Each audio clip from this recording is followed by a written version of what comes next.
По повод великденските празници доделени празнични пакети за лицата од социјален ризик.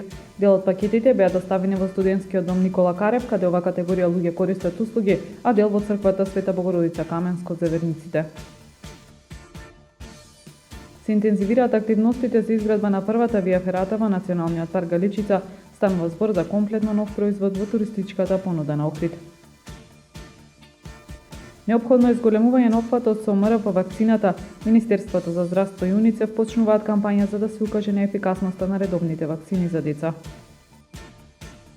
Со положување цвеќе пред спомен пистите на револуционерот Христо Узунов и со свечена програма по повод патрониот празник во Основното училиште Христо Узунов беше одбележена годишнината од неговата смрт.